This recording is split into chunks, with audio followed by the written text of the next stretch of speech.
Bingo, bango, bongo. We are live with another episode of Mini Live. I am your host, your lovely host, Mini Mike. And we got... And I am Scrapyard. Well, a freshly shaved Scrapyard, I must say. He's looking fresh, tight, you know. We got Phil over here, my main man, Phil. He's rocking the... what is that called? It's not a goatee. It's... I literally, Phil, hold on. People, sorry, already going off on a tangent. Sean and I literally were just talking about beards, and I said I'm a beard aficionado, and I love watching like beard YouTubes and how to trim them and stuff. And I used to like really straight razor and like really like, you know, get into it. And I remember like kind of going down the rabbit hole of like what the different beards are called, and like the business beard, and then the year, the one where you grow a beard for a year. But now I don't want to call it a goatee because it's not the full. I don't know, you know. But it looks hard. I love it. I don't know if you know what it's called though. No idea. It's my COVID 2020 beard, and it's got the point now where I was going to shave it off, and now people recognise me for it, and I don't get rid of it, you know, because I went to the barber's once for a little trim, and the guy took about an inch off. Oh, I was mortified. I'm like, oh no, it's not. No. So Phil, that's the first lesson I learned.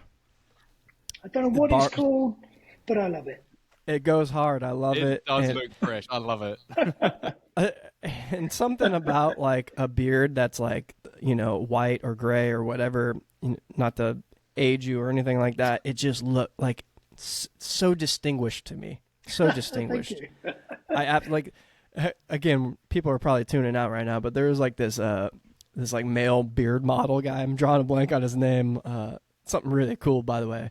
He's got like white hair. He just looks like this silver fox, and he has this giant white beard, and it's so perfect. And just like, I'm like, how does a woman not look at that and just think just sex appeal? Like, it looks so good to me. I can't go down that road. It just looks hard. It just looks tough. It just looks tough. I don't, it looks tough. You could dress it up. You could dress it down. You got a suit on, going to business meetings. You look hard, like you're the man in that room. You know what I'm talking about, Sean. Dude, you are fangirling so hard right now.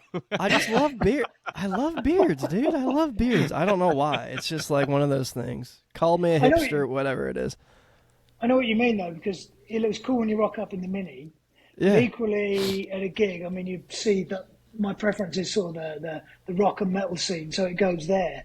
But then next week, I've got to go for a funeral for a friend, pardon the pun. And it'll look good with the black, you know, the black roll neck and the suit. Yeah. So I know where you're going with it, yeah. And you feel me. All occasions.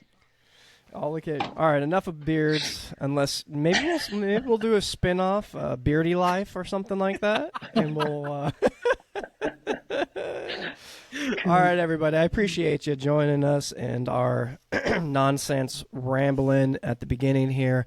Everyone, our guest today, Phil, on Instagram, the 1590 GTI. So go check that out while you're listening.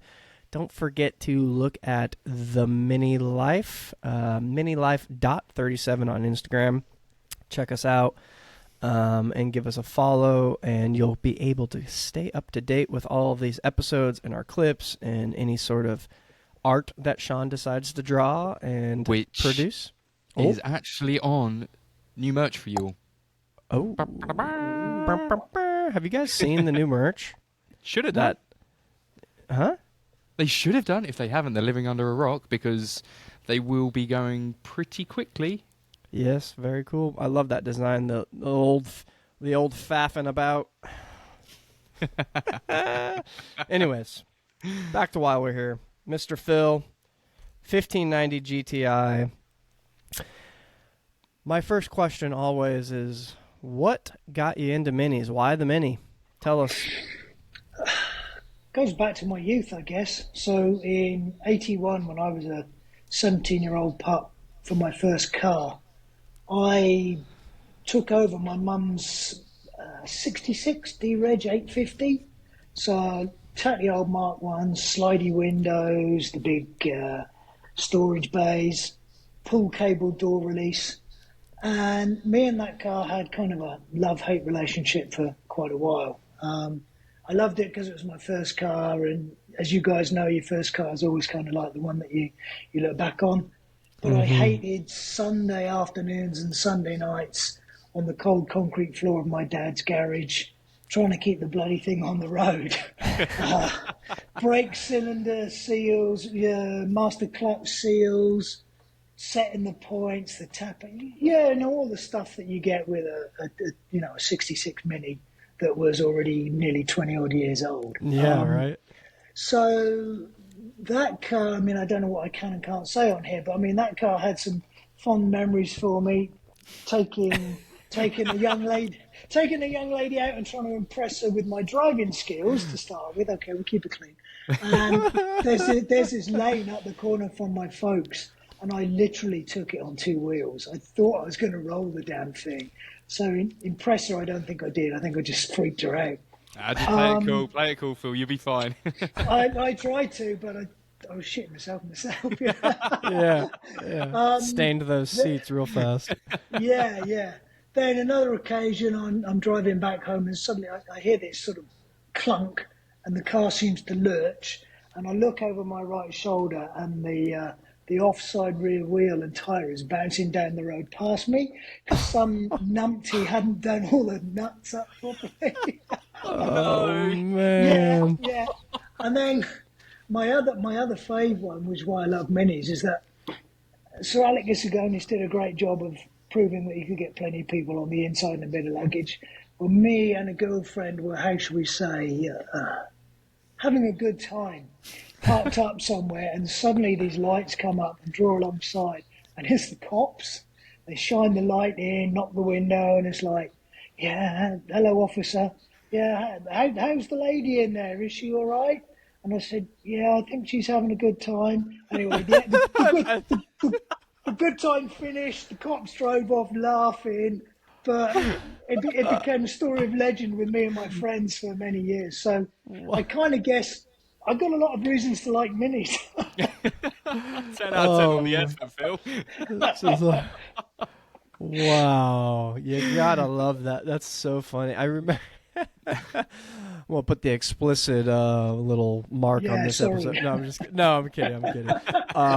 Funny though, I remember. I don't know if you guys remember this, and I don't even know if it was real or not, but it sure looked real. When the new Mini came out in like 2002 or whatever, they had a lot of funny ads and stuff, and there was one that was circling around, and it was essentially like how to have fun in a Mini, and they like showed you how to like recline the seat and slide it, and like it was so funny. But it looked like they're advertising, so I don't know if somebody was just really good at Photoshop back then or not. Either that or somebody lost their job over that, yeah. Yeah. I've never been in the ad trade, so I can't take any claim for that. So anyway, getting back to your question, I then went on to, ironically, a year older than what I've got now. So a 78 Mini 1000, again in yellow, funny enough, and it's how these things come back to you. And that car, I really don't feel any attachment to whatsoever. By then, I think as a young rugby playing, starting out on life, drunken bum sort of thing, I wanted something bigger and faster and more space. So that car didn't last very long with me, and I remember it rusting out on my mum's driveway, and I sold it for scrap for next to nothing. The other one, by the way, my brother had for a little while, and then that got scrapped. And then I sort of went to, I think, a Mark V Cortina, 2-litre engine, and various other cars. But then a couple of years back, well, in 2020, I don't know, I'd seen this advert for a car online with a dealer, and it kind of piqued my interest. And because my garage is pretty small, a Mini is one of the only things that will stay safe inside it. I mean, you know, Sean, that modern cars do not fit in 1970s, 1980s UK house garage. Oh, definitely not. I don't even think they would fit in a council garage, let alone that, yeah. No. So I found myself buying. I did see it and I did drive it, but I bought something that wasn't quite what I thought it was for more money than I probably should have spent. But who hasn't done that in the car scene? True, very true. But I then had this car, which the irony is as a kid back then when I had that 850, I always wanted a 1275 GT, but couldn't afford to buy one, couldn't afford to run one. So here I am kind of thinking, yeah, I've got where I want to be. And frankly, I was underwhelmed. The one I bought was, I think it'd been done reasonably well by I don't want to use the word amateur, but you know what I mean, not a pro restorer. Yeah. A guy did a lot of it himself. And he'd got it in 1917, no, hang on. I can't remember. He bought it in the 2005. We did a lot of work on it. But what I realised after about a week or two of owning it was too low, the tyres were too wide, the steering was too heavy. Everything I loved about Mini had gone. And I had a number of sleepless nights wondering, what the hell shall I do with this? I'd spent quite a lot of money. Did I just flip it? Did I try and do something with it? So, long story short, to get to the 1590 GTI, I was going to supercharge it. I found this guy online, and we'll come back to that in a minute, and approached him. He took the car, had a look at it, said basically the block and the head wouldn't take it. So it was like, where do we go from here? More sleepless nights. For about 5 seconds, I considered going electric. It's Five not seconds always a too bad long. option. It's not always a bad option. No, it's always a bad option, Sean. A series for I'm life. just saying. Yeah. Well, it's Marmite, isn't it? This whole EV thing, and we could talk a whole show on that. But then we decided I'm going to get A series for life. Sorry, Mike, but I went Honda D series. So I got A, B, C, D, same thing, I guess. I got a D16 in it, but I didn't. At first, I thought, yeah, I want to go VTEC, but then I'm really glad we didn't. I've just got the standard 4-cylinder single overhead cam, because this one puts out 128 horse on the rolling road anyway, and I imagine a lot of these super powerful Minis much above that are going to be so difficult to drive and live with. Especially with the torque steer, yeah.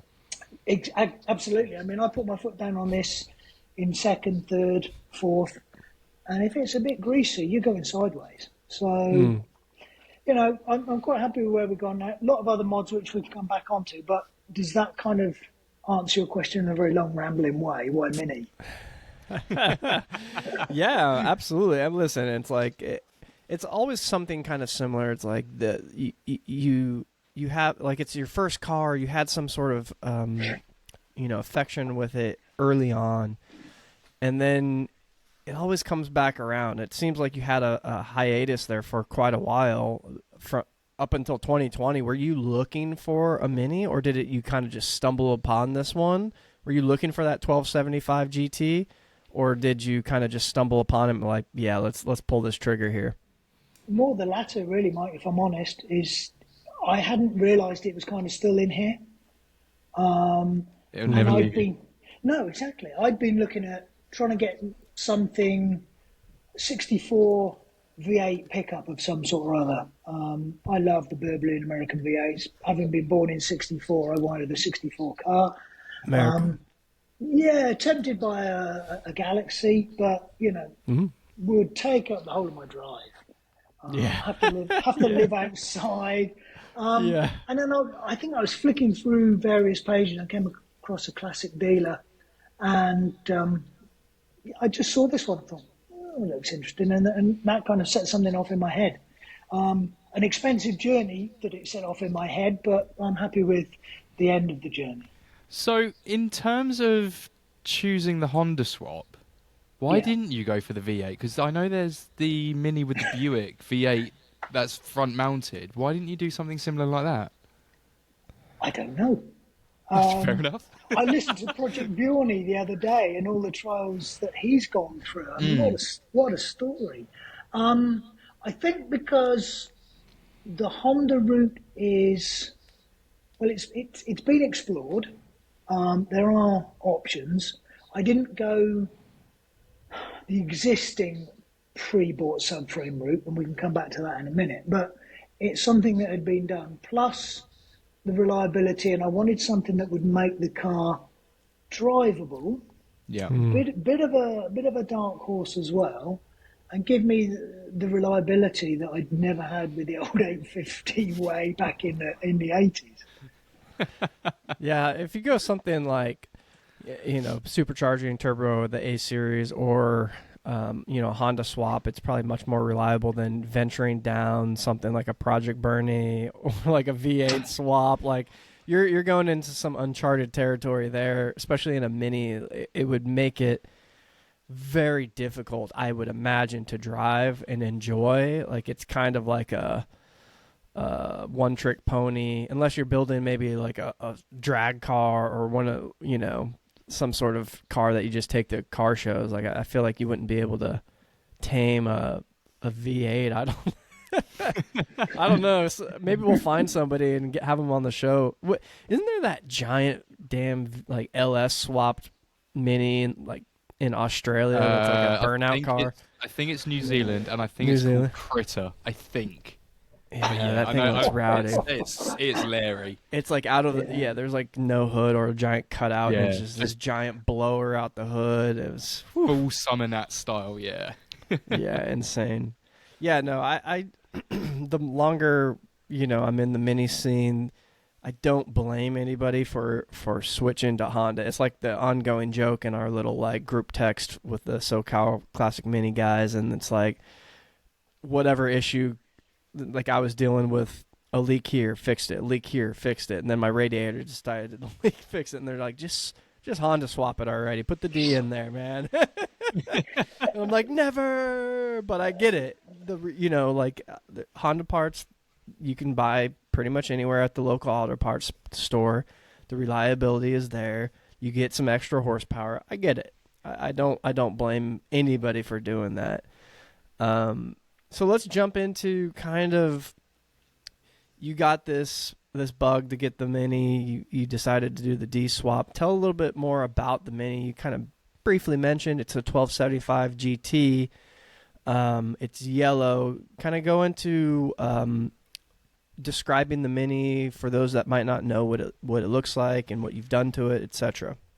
Okay, well, it's now resplendent in Inca Yellow, which is a period correct British Leyland colour for the time, but with a black sparkle fleck roof on it. Now that was the roof that it came with. The rest of the bodywork has been resprayed because of various issues, panels and the demon rust and rot that was hidden and found as they were doing some of the work. We increased the ride height because it was just too low, going over the speed bumps. I don't know if you got them in the States, there might, but we have these horrible little ones into sort of supermarkets area, these little triangle pyramid things that... Sleeping policemen, I think they're known as, yeah. Yeah. They're horrendous. There's something else I could describe them as. But, I was going over there and scraping the exhaust. And so effectively, the expression I got is a Q car. Sean probably understands. I don't know if it's in America where it's like a wolf in sheep's clothing. It just looks reasonably stock. Sleeper. Sleeper car, yeah, that's the word. So wanted to keep it looking fairly standard, but with little clues. So down the side of it, it's got the GT stickers, but it says 1590 GTI. I've put a little GTI badge on the grille, and them that know at any of the shows, well, what's in here then, mate? Shouldn't it be a 1275? Shouldn't it be a 1380? Stuff like that. So, one, it's a talking point, but two, it's kind of looks reasonably standard. The other idea was to go down to 5 inches instead of 6 inch wide tyres on 12s. You lose a little bit of that classic with the 10-inch wheels, I know, but that gave a slightly better sort of final drive, so that it's 4,000 RPM at 70 mile an hour, staying within the limits, obviously. And yeah, so you rock up and it doesn't quite sound right. It looks as though it should be standard, but isn't. And it's kind of that. That's the sort of look that, in the end, I wanted to go for. I like that, and I always like that style. Is there's nothing wrong with modifications or anything like that. But there's something about having a car that's looks stock or doesn't look like it's super highly modified, and then it just blows the doors off of whatever it's driving against the speed limit. Well, But yeah, I've surprised a few folk who've obviously come up behind it and thought, oh, they'll go around, showing a dual yeah, carriageway. And I mean, there's so much torque in fifth. You don't even really need to drop, but if you drop a gear and put your foot down, it flies. So that surprises people. But equally at 50, 55, it's quite docile. But then the other thing I wanted to do, and you can't really see it on the Instagram, but when you see it in real life, is take some of the more basic parts, so like the door handles on the exterior, the brake lever, the inside ones. And hmm I've gone for some lovely billet ones from a company called S-Can 3D. I don't know if you've come across them. No. yeah, Yeah, okay. Well, these guys do marine parts for MX-5s or Miatas, as you guys call them, and minis, retro scan stuff. And you're talking a lot of money for two door handles and a trunk or boot handle. But when you look at hmm them, they're like, well, they're automotive works of art. So I've, yeah, I've that's been in a super position nice. where, yeah, I've been in a position where I can afford to put some of those on it. And then I went for the Tech Dale Mini Light. So that's the collaboration that I think is it Mini Sport are doing with the original Mini Light licensees. And they're really, really nice. Not to lambast any others that are out there, but I think these are a different step up. So gone for those sort of features that just make it stick out from the ordinary, or for me anyway. Yeah, and it's always the little details that are like that at shows that will really set a car apart from a lot of others. And it's one of those things that when you go around a show, the more time you spend looking at that specific car, the more you'll pick up on those tiny little bits and bobs like the billet door handles and the boot handle and stuff like that. It's what makes a car at the end of the day, really. And that's, I think, what a lot of people miss at shows, or whether it's their own build or anything like that, really. Yeah, and I think also because I've not been in the situation either with space, tools, knowledge to build it totally myself. It's a way of me putting my stamp onto it. Definitely. Yeah, that's a good kind of segue. Is how much have you tinkered on yourself? Do you do a lot of it? Obviously, like you said, there's not much room in your garage, etc. How much of the swap did you do yourself? Did you have somebody help you out? Obviously, no shame in if you didn't do it, but I'm just curious. Yeah, okay. Well, the answer to that is I did none of the swap. I found a guy online called Michael Waterjohns who runs a company, if I can mention it, M-Tech Motor Sure. Company down in Somerset, and he's done a lot of really nice projects from restoring really stock to putting blowers on cars, and he's had a few in Mini World and Mini Mag and stuff like that. Mm-hmm. And I don't know why, but when you meet somebody, you think I can work with this guy. I'm I would say I'm particular. My girlfriend would probably say I'm pedantic. Um, Slightly verge towards perfectionist, but he's back a little bit. I think Michael's the same. So we kind of felt we could work together. And he kind of wanted to do a Honda swap. He'd never done one. So I guess I was his guinea pig, and we came to a beneficial relationship for both of us. He wanted to have a go at building the subframe and doing all the modifications, even though he knew a guy over in the States who had already done this sort of stuff to get this. Mm-hmm. I can't remember who the name of the company is over there, Mike. You would probably know, but they cost a lot of money, and there's a long lead time to bring them over. So I basically Didn't give him a deadline. I gave him a budget, which of course then ran over, um, and left him to it, but with a few sort of inputs about, right, I want to go down this route, I want to achieve this. And one of the things I said to him was, what I want is when I get in or when I get back out of this car, having driven it, is I want a smile on my face. And that was really the only spec. And I wanted to get back some of the feel of a Mini, because the way it had gone before, it was too boy racer, too slammed, too harsh. And it had lost its agility and that fun factor. And that's kind of where it went. It's such a fine balance, isn't it, when it comes to things like that, the suspension setups, and making sure that it doesn't affect the way a Mini should perform. I think so, yeah. I mean, and what it highlighted to me is that you've got to be so careful about what you want to do and what you want to get from the car. If you want a track car and a racer, that's fine. But if you want something that you can use virtually every day, and I do nip down the coffee shop in it. I mean, I'm not so keen on going to the supermarket and getting the doors dinged, but you know what I mean. Just go out for a drive, and it does put that smile on my face. It's quite loud, but then that's part of the fun. You want to listen to that engine singing. You know, we're petrol heads, man. Yeah. Yeah, and that was a kind of a question I had. It seems as if you drive it a lot. I don't know if you daily drive it. Have you been driving it kind of throughout the winter season? I've avoided the worst of the weather when we've had the damn grit and salt on the roads. Yeah. But I don't mind taking it out in the rain. It ain't no garage queen.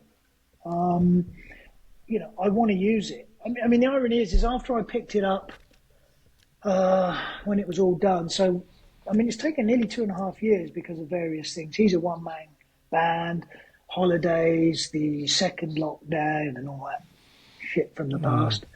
Yeah. Plus bodywork. We went into bodywork. We thought it would be this long, and it was this long. But yeah, the first trip I did after getting it was I went down to the British Motor Show, got invited down there by the guy who runs Petrol Hedonism Club. And that's about, probably for me, a 2.5 hour journey. So it was quite a shakedown for my first trip in it. And yeah, I was pretty impressed. It didn't kill my back like I thought it might. It didn't shake me like it did previously. All the issues that I didn't like about it had pretty much gone. There was benefits that I did like. And did 1,000 miles before, ironically, talking about Honda reliability, it cut out on me for no apparent reason. And then it started again, which was lucky because we were in mid-Wales doing a blast around some great roads up by the Ealing Valley. National speed limit, of course. Yeah. Oh, yeah. Look, the way I look at it, Sean, is that there's no restriction on how quick I get to the limit. There agreed. you go. Agreed. That's very true. Hey, you know, acceleration ain't no crime. No, you see it. But then again, there aren't many cameras out there, but you do have to watch out for the damn sheep. So, you know. Yeah, they'll slow you down pretty quickly. They could ruin your day. Yeah. I've lost my thread now. Yeah, so anyway, tried to get the OBD working with my local garage. The guy couldn't do it. So I took it to some guys I know.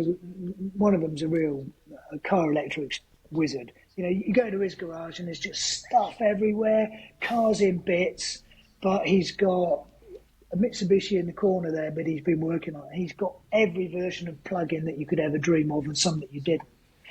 Plugged it all in on the diagnostics, found there was this showing up, well, that's because we took that out. There was that showing up because we took that out and didn't use it. But essentially, couldn't find anything wrong. But as a precaution, because I talked to a few guys, we changed the crankshaft sensor. Oh, yeah. Since then, she's run sweet as a nut. So hopefully back to full-on Honda reliability. Yeah. Fingers crossed, yeah. But yes, to answer your question, going forward now, I will be using it as often as I can. I love that. I mean, why not is the question. You know, unless it's Sean's car and you're in a Kirky seat without a pad on it, maybe. Why? Every time, every I'm not episode, there's trying to- always I shade. think- Always. I think it's cool. I think it's cool, but It it's is. less. It's less like likely where you want to be like, hey, I'm gonna go out for a quick little jaunt. Let me jump in the Kirky seat versus my comfy leather seat. The problem is, like, sorry, Phil, to interrupt this, but the problem You is, can. whenever I'm out in It's the our group, show. We can do what we yeah. want. whenever I'm out in the group of friends, you know, they've got their Austin A30s or the MG midgets and sprites and God knows what else. Everyone can jump in their car. Fine. They can turn the key and they can drive. It takes them 2 seconds. Me, on the other hand, I've got to put the harness on. No, sorry, I've got to climb into the car. I've got to put the harness on. And then once I put the harness on, I realise, bugger, I haven't shut the door and I can't reach it now. So I've got to start the process all over again. It takes me about 10, 15 minutes. And Phil, you know, I don't know what seats you've got in yours, but I'm pretty sure you're not far off, you know, a similar situation with yours at times. It's got Cobras in there, so they're pretty comfy, but they're quite low. Yeah. That said, I had my 81-year-old mother in there for the first time a few weeks back. She came to visit, and again, I mean, it melted my heart to see her reaction. She was like, "Oh wow, I used to drive one of these all the time. I can't remember how, small they used to be." And then when we were doing just on the limit along the Julie, she was really brave and kind of, you could see her holding on the seat, but she didn't scream. Oh, she was bless like, her. she was like, "Oh wow, this is fantastic," but she wouldn't want to go too far, and it wasn't that easy getting her in and out. But no, I've got no roll Yeah. cage, so I don't have those issues. But, Made life easy for yourself there. hey, mate, I'm an old man, mate. I've got to look after my back. I don't think Mike and I are far off. Yeah, mine's a happy medium. I got some low buckets in there, but it's a standard seatbelt, so it's pretty easy to just get in and out and go. Oh man, that's cool. Kind of going back to some other kind of modifications, like what else have you kind of done to it? Because I know I saw those SCAN 3D stuff. Like that company is really cool. For those that haven't checked it out, I think recently they came out with the secondary safety hood latch thing, like in this cool like billet. Like it's like, why do I want that so bad? Like it's like I've come this close to pressing buy for that self-said item, and at the moment it's like, I've given them too much of my hard-earned cash already, but it's going to happen, Mike. You know. this anodized freaking Yeah. billet hood latch thing. It looks so damn cool for some reason. It's like the thing that always cuts my head open. I just want to beautify it. I don't know. Well, a few other bits is the Stevenson Motor Company. They're in Richmond, BC. Yeah. Yeah. I got a couple of their grey smoke drop-down sun visors. Oh, Which- good choice. Are awesome. I mean, they work for a start. Plus, the crappy old one, well, I say crappy, the standard ones that I took out, I sold to a bloke in Northern Ireland for 20 quid, so that was a result. Pay for because the he was- postage then. Well, exactly, that's about all. but from them as well, they recently brought out, I don't know if you've seen them, some drill billet pedal covers. Yes. Yeah. I've Stunning. got those. I've got those on, and they look the dog's danglies. I mean, it's again, it's little bits like that. But then the inside of the car, I've got Apple CarPlay. So Oh, cool. Nice. just plug in with that, and we managed to use the stock binnacle from the Civic.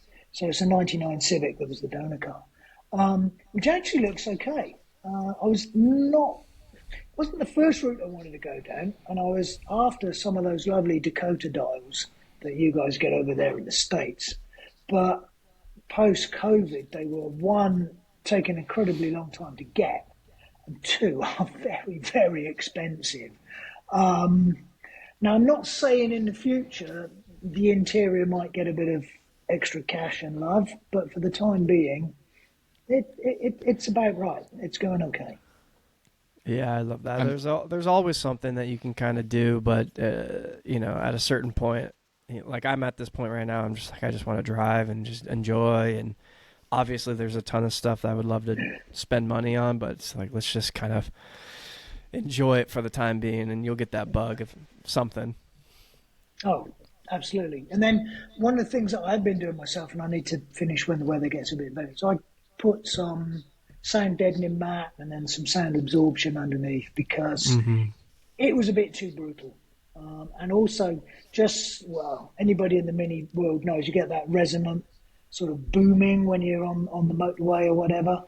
And it was tolerable for me, but the girlfriend wasn't too happy. So it's like, okay, we'll sort that out. And it's made a difference because, one of the things I said to you, Mike, was about maybe delaying today because there was a show I wanted to go to and a drive out. But then I sat down and looked at it and thought, it's 2.5 hours to get there. Then I've got all the day, and then it's 2.5 hours back. And one, it was too much to do anyway. Secondly, I was actually really looking forward to doing this. And third, I got a bit of a stinking cold, so it all worked out well in the end. But it would be capable of doing it. My issue would be I can't do much more than a couple of hours before I need to get out and stretch either my dodgy right knee or my back, just these things that come with age. But the car's fine. It'll be good. I'm even contemplating going to a show across in Norfolk, right in East Anglia, which is going to be a 4-hour sort of visit. But I will do it in stages. But I'm tempted. It doesn't put me off, and the car is perfectly adequate for doing it. What's kind of like cruising? Speaking of kind of like long trips, what's like cruising speed in it now? Like, what's the can you cruise comfortably? I don't know what the speed limits are there. Like here in Southern California, people like to drive like 80 plus on the highway. Clearly, my car can't do that. Well, it could. It would just be at Screaming 5,000. Yeah, 5,000 RPM. But Yeah. what's your cruising speed for something like that? Well, to go on the motorway or the freeway. Sorry, Motorway. motorway. Yeah, whatever. Doesn't matter. They understand you. you nicked our language and corrupted it, eh, Sean? Oh, yes. Are we going to get into this, Phil? We're going to get into this, Phil? It's Boston Tea Party all over again. I've said nothing because my youngest brother lives in North Carolina and I can already see him going down that route already. Oh, yeah. You got the South over there. They say something good. Yeah. But it'll sit, say, 70, which is the speed limit is 4,000 revs. I have discovered that it's actually a little quieter and more refined at about 75, 76, if one was to do that. Yeah. But also, if you sit at 60, it's great. It's quiet. It goes along. I haven't accurately checked, but I think I'm getting low 40s MPG. That's not bad. That's really good. High 30s if you're Well, that's not far off. exuberant. That's it. That's not far off what the A series would have actually given you, really. No. I haven't taken it right to the limit. I just don't want to do that. But I do always have a can of E5 in the boot just in case. But yeah, round and about, and it's so easy to drive because it's got a great torque curve. Tend to just drive in second, fourth, and fifth. Now we've got this stupid scenario down here in Wales, which we've got a blanket ban in urban areas at 20 mile an hour instead of 30. We won't go into the politics of it, but let's just say it's a pain in the ass. It is. It's happening, I think, quite a lot over the UK at the moment as well. Like around towns or neighborhoods? Like built up where areas and, it's all 20 miles an hour? 20 mile an hour zones, yep. It's not just schools and hospitals where I don't have an issue with it. It's on bits of road where... It used to be like a 40 or something. 40 or even 30 seem too slow. Yeah, they've gone for 20. Anyway, the car really... It does need to be in second for that, but it could probably... at 30, you can sit in fifth. And you can drive it almost like an auto. So it's really easy to use. And that's the beauty of having that 128 brake in a just under 700 kilo car. Yeah. I want to just go back real quick to the 20-mile-an-hour thing. Did these people? Because anytime I see some absurd speed limit like that, like I lived in Hawaii for a long time, and a lot of their motorways, like the speed limit is like 45 miles an hour, like 50 or something like that. And we're like, what? But like when you're in an absurd, like low speed limit area that shouldn't be like that, did they really go along the stretch of that road and drive like 20 miles an hour and be like, yeah, this is the max we can do? Like it's so slow. Like it's insane. Like, well, if you want to go 20, go 20. But like, I'm not saying to go 80. But like, there was like a study done. People will drive what they think. Majority of people, it's a bell curve. Obviously, will drive what they feel comfortable driving, and that's the safest for everybody.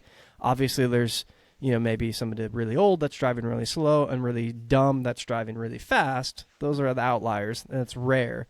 But it's safer to do like no speed limit and people drive what they feel comfortable driving on that road condition than having like something either super low or super high. Yeah, because you'll end up getting cyclists overtaking you half the time in those 20-mile-an-hour zones. Honestly. I've had that. That. And this is the debate. I mean, I don't know whether you want to say anything about it, Sean, but I'll go out on a limb here and enlighten Mike, is that certainly down here, it's wrapped up in environmental issues for air pollution. Now, undoubtedly there are some, but there's a famous or infamous section of the M4 that runs from Cardiff down to Swansea. It goes past a place called Port Talbot, which is a massive steelworks. Huge steelworks. It's like at night, it's like going past, I don't know, Hades with all the lights and the flames and everything else. It's quite impressive. But to improve the air pollution for the residents, the motorway is restricted to 50 mile an hour. That's crazy. Now, I mean, does that really? I could use some choice language here, but I mean, what the hell is that going to do compared to all the shit that's coming out of that factory and has done for years? Yeah, no, you're right. Yeah, we're going down a rabbit hole here. That is absurd. I want to see the studies they've done on that, because just because you lower the speed limit, like what? I mean, obviously, I guess there could be more pollutants coming out, but dude, this is wow. All right. Yeah. We got a couple spin-off episodes here that we got to do. We got Beardy Life and air pollution and 20-mile-an-hour zones. Yeah, politic life. Just to be controversial, I mean, it comes back to we mentioned EVs right at the beginning. It's is that just a greenwash? Because whilst there might be nothing coming out the arse end of those cars, if nothing else, they're heavier and they're wearing the roads more. They're doing nothing less about rubber deposits off tyres. And then you go down the ethics of where all the lithium comes from and what we're going to do with the batteries. Yep. So, exactly. Newton's law, again, has never been more apt. Yep. Interesting. That's kind of an interesting topic that we might, we've been dabbling with wanting to do like history episodes of things like that. And that just kind of popped into my mind of alternative fuel sources. Like I remember maybe a few years back, I feel like it was Porsche that was like trying to do like a synthetic like gasoline type of fuel that burns clean. And I remember, man, it was like a little documentary. Didn't they succeed in actually doing it? And it wasn't. Yeah, I think so. But it takes a long time. Yeah, but it was cost effective though, wasn't it? Or it could have been. I think so, but it's just like building the infrastructure to make it. I forget exactly what it was. It's something that we should look into. It'd be really interesting because I don't, I'm not saying I'm against EV because I like internal combustion. I just don't think it's the way. I just don't No. Absolutely, 100% with you. There's nothing political about it. I just don't think it's the way to go about it. Like it's not.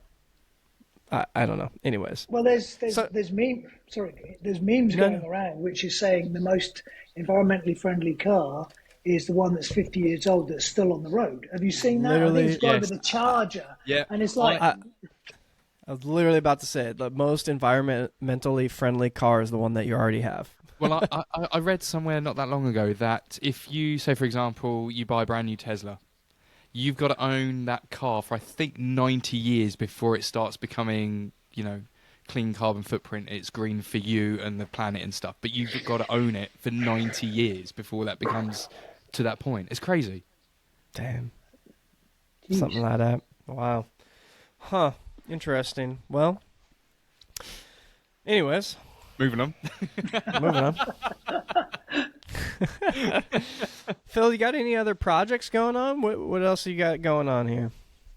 No, I guess a bit of photography, trying to incorporate that with the car and obviously Insta. But I like going to shows and taking pictures of other people's cars and then sending them to them and getting their reaction there. I retired 2 years ago, so I'm basically just enjoying not going to work and having the car there.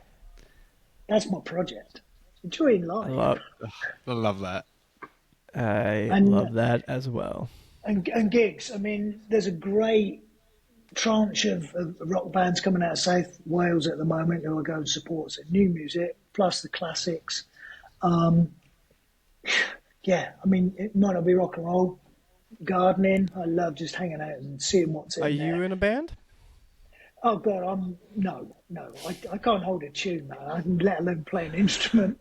No, but you rock a beard bloody well. Thank you. I appreciate that. Dang. I know that's I've said it from day one. I've always wanted to be a rock star. And it's not because I want to be famous. It's not necessarily because I want to perform in front of, I don't know what it is. I just want to be on stage with a microphone rocking out for some reason. You want those groupies. Don't lie to us all, Mike. We all know you just want the groupies. I mean, who doesn't want a groupie? That's kind of cool. We got a bunch of old mini loving groupies in our Instagram slipping into those DMs, you know what I mean? Well, it's funny you should say that because one of the things I've noticed over here about owning a classic Mini is the range of people that just love them. And it doesn't attract that horrible envy, which is certainly a UK, if not a US problem of, oh, look at that flash bastard with his Ferrari, his Lambo, his Porsche. Instead of being aspirational, people are very envious. But with the Mini, you get none of that. I get people flashing their headlights and waving, little kids who wouldn't have been born when these things were out, but have probably seen Mr. Bean. They all love it. Then there's the people of my sort of age. Oh yeah, my first car was a Mini. My mum used to have one. My grandma, blah blah blah. I was in the gas station the other day, and this woman just started chatting and came over, and I've got a Triumph Spitfire and chatting about Minis and stuff, and it does just instill love. I don't know if it's that nostalgia. It's an iconic design. Let's face it. It really is. Why do we all love the Mini even now? But yeah, there's something about them.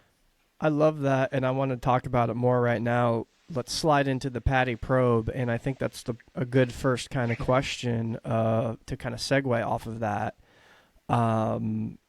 Is in, you kind of mentioned a few, but in what ways do you think like the Mini surpasses other cars? Like what is it about the Mini that makes it so uniquely special? It's really hard to kind of pinpoint, in my opinion. Oh, that is. Nowadays, part of the uniqueness is it is so small. It's you put it in a parking space and it looks tiny. The other thing is that I get guys, a friend of mine, he's about 6'3". He's like, well, will I get in it? I said, try. And you get in and suddenly you can see what Isigonis did back in 59 or whatever it was, is that created this cabin. I mean, I remember going to a rugby game in my old 850, and I think there was 4, if not 5, probably just 4 of us, and we weren't small lads. And, with our kit as well, you wouldn't expect that to happen. I don't know, it's a fun, timeless design, and I can't wrap it up any better than that, really. No, I mean you're exactly right. I think now for the outsiders, one of the big things that makes it so special is the smallness of it, especially nowadays. I know here in the U.S. there SUVs are so big and giant trucks and just they're massive. So when you're in a car park, like it's just like it catches your eye because it's so small. The hard part, I guess, for me that I can never really put my finger on is ownership aspect of that and what kind of makes that uniquely special, and why so many people kind of get bitten by the mini bug, and it could be just such a unique design. On the outside it's like, okay, car engine, front engine in the front, suspension, whatever it is. But then you kind of get into the nitty gritty of it, of how Isagona's pushed the wheels out so far to the edges to make room in that cabin, the unique cone design of it, or even the hydrolastic design of it. And, one of the first cars to really be produced with the transverse engine, and et cetera, et cetera. It goes on and on and on. There's a lot of pretty unique things about the Mini that you can kind of just pinpoint that others don't, isn't common, right? Like engine and gearbox sharing the oil, like a lot of crazy things like that. But something that is just the fun factor of driving it, even if it's slow, it's still fun. I don't know. It's really one of those cars, I guess. I don't know. I mean, just to emphasise the size, if you folk go and look on my Insta, I used to have shared ownership of an F-150, and on my driveway you've got the 150 with the Mini parked next to it, and that epitomises everything that we were just talking about. It's people go, and you can almost drive it into the bed of the truck, and they're like, yeah, not far off. There's somewhere deep in my Instagram, I was at a car meet, and there was like this, I don't even know what it's called, but just like this giant monster truck. Like I think it was a factory option for something, but it was like one of those like 6-wheeled monster truck things, like huge, huge. And it literally, I parked immediately went and parked by it. My Mini fit between the wheel well, like in the wheel well. It was just like absurdly big. I'll have to send it to you. I'll find it later. It's funny, but I'd like to see that. That's insane. Yeah. Yeah, it's just it's crazy. But yeah, I like that. Good thoughts there. Let's see here. I guess maybe piggybacking off of that, what's uniquely special about it. But let's go. We like little hot takes here. What's something controversial about minis or the mini community that you would like to kind of share? Got a hot take on something like that?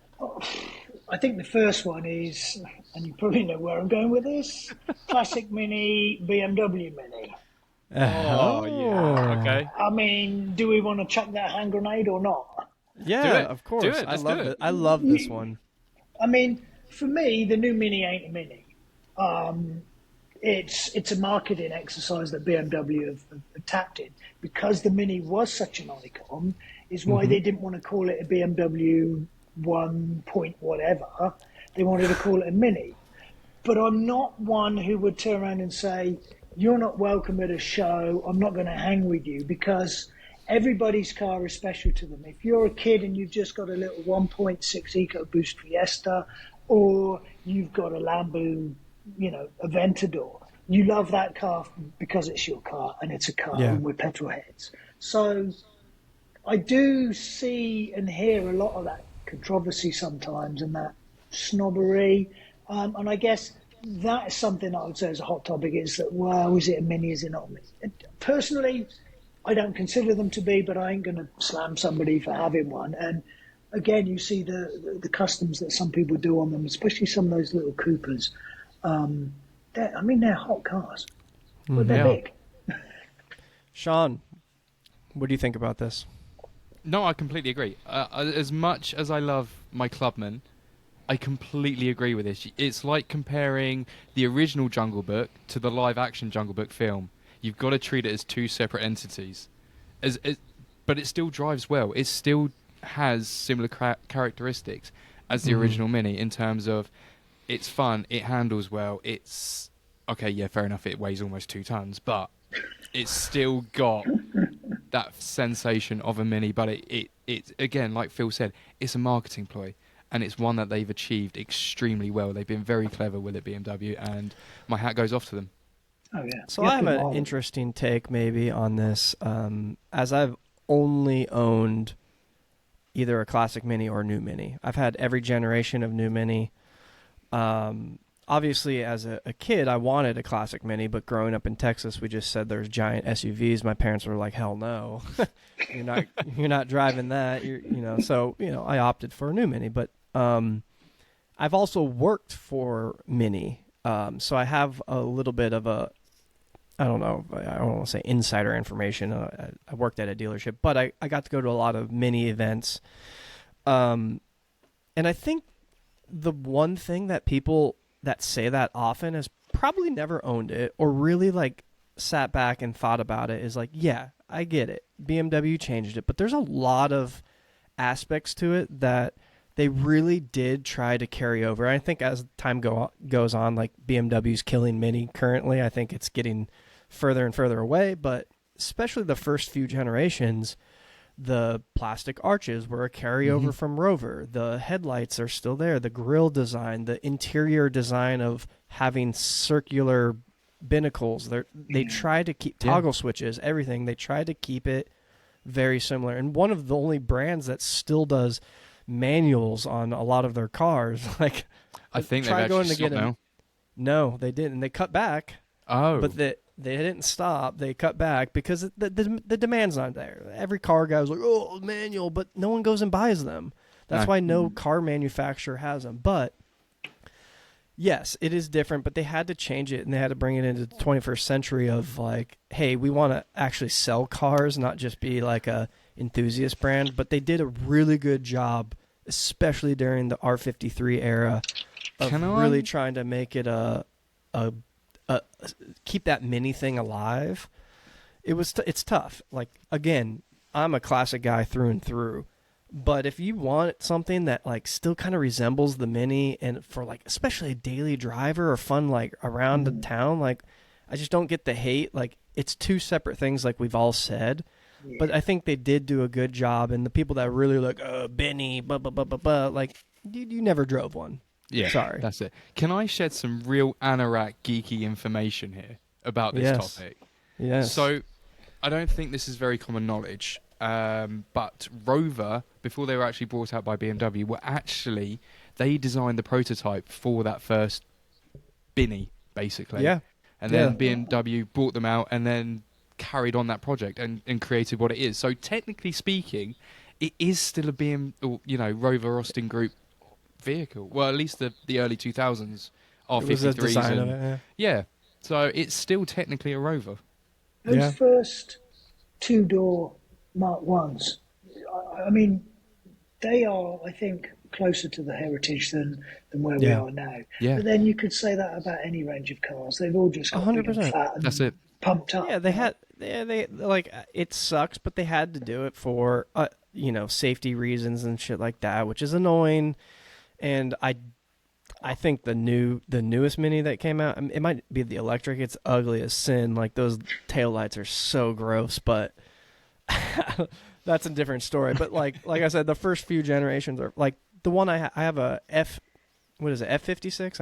I'm getting F56.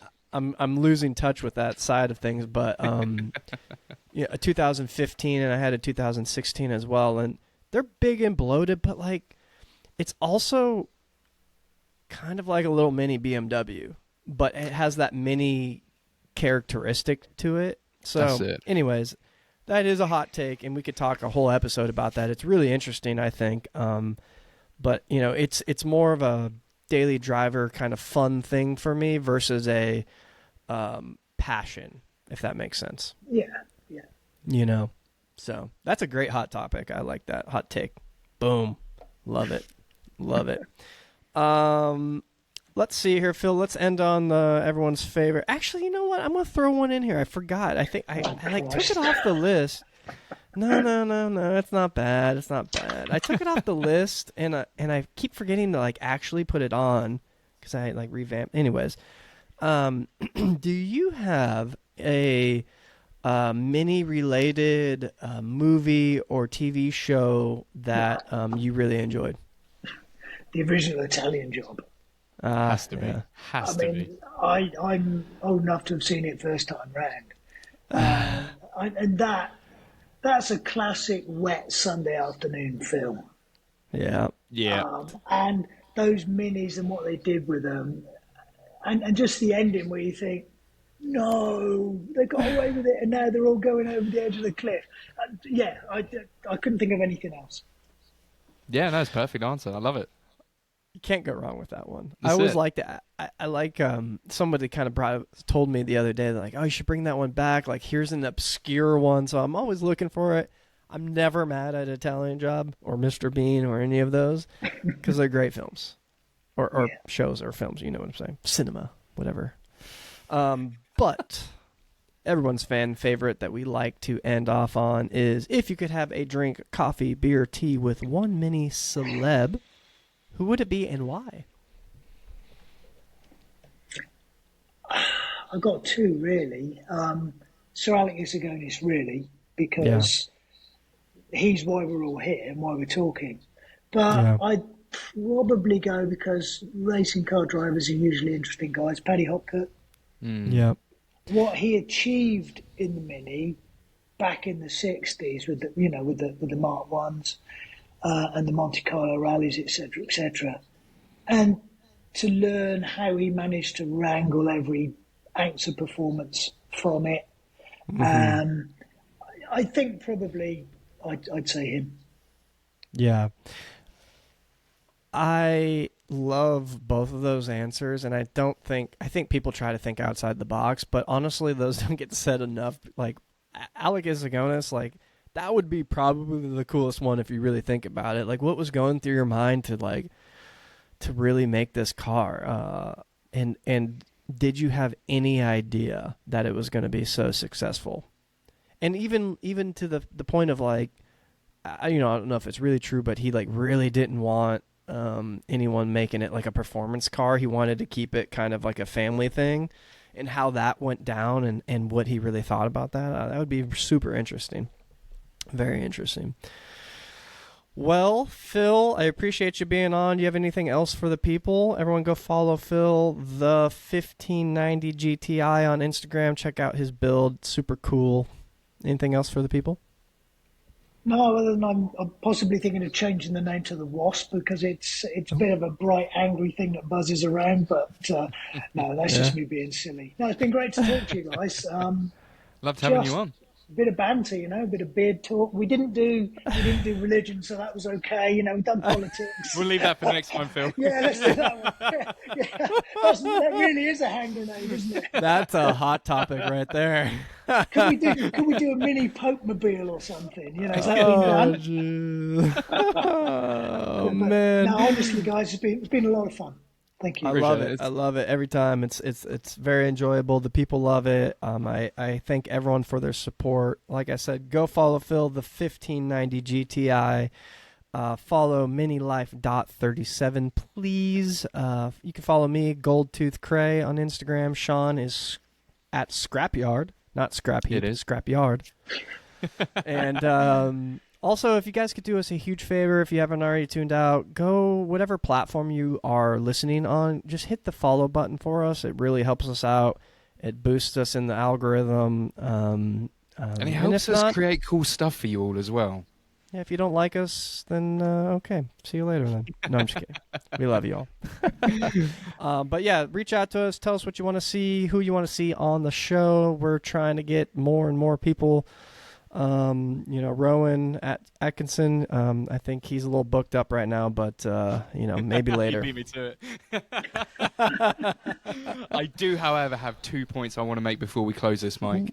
Let's So, see it. Or hear Guys, it. yeah, I mean, as you guys know, we make merchandise. Go do yourselves a favor. Go look fresh.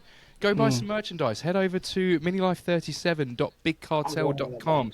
We have stickers, we have t-shirts, and we have hats, and we do update it relatively regularly, actually. As soon as there's a new design out, you guys just want it all. So we are working hard behind the scenes to make that happen for you guys. And also, if you guys are actually updating your interiors of your cars, Phil, you know, you were talking about this earlier.